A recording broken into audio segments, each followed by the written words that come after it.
He came face to face with a gunman in the Clackamas Town Center, and he was also carrying a weapon. And our reporter Kacey Montoya talked to this armed eyewitness and brings us his firsthand account. Kacey? Well, Jeff, you can't imagine coming face to face with a gunman, but for Nick Mealy, who's been trained for this exact type of encounter, he didn't run. He actually pulled out his own gun and prepared to shoot.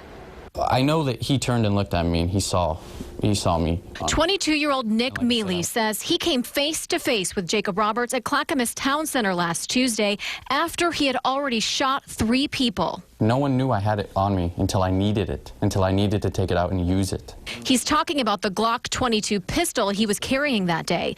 Mealy has a concealed carry permit and says he didn't think twice about using it when he saw a threat, but explains using it doesn't necessarily mean shooting. All I heard was the shots and I couldn't confirm that, and I didn't know if there was a second shooter. I didn't want to shoot him, go over, try to secure his weapon, and then get hit from someone, a different shooter that I didn't see. Mealy spotted Roberts in front of Macy's when his weapon jammed, but wasn't quick to shoot. He made sure his friend and her baby were safe first. I had to process, okay, I see him, but who's behind him? You know, if I fire and miss, I could hit someone in the back that I don't even know is there, because when a bullet goes, it doesn't care who it hits or what it hits. It's just going to go until it stops. That's when Mealy says he and the shooter made eye contact. He had the rifle in his hand and he was pulling it, the charging handle, and hitting the side. And then I guess out of the corner of his eye, he had seen me because he stops and he goes and he turns and he looks at me like this. And then he starts turning, and then that's when I started moving back into Macy's. Mealy says he called 911 and couldn't get through. Then he called his best friend, Chris Siciliani, who runs Genesis Firearms Training in Milwaukee. He says Mealy should not be criticized for not taking the shot.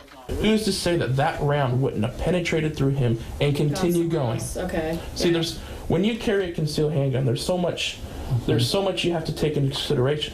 Mealy says he also considered the firepower he was up against. In the end, he hopes his restraint will allow others to not fear those who carry concealed weapons. I wasn't going there to shoot people. It was there for my protection, for myself and my friends.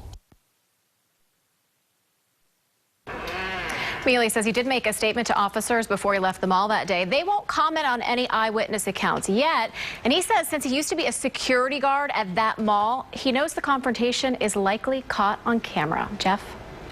Well, the sole surviving victim of the Clackamas Mall shooting, Christina Shevchenko, is still listed in fair condition at OHSU. Meanwhile, Kaiser Permanente is still holding off on an announcement of the location for Friday's planned memorial for Cindy Ewell. Now they're looking for a venue big enough to hold a large crowd. A memorial for the other victim, Steve Forsythe, was held just last night.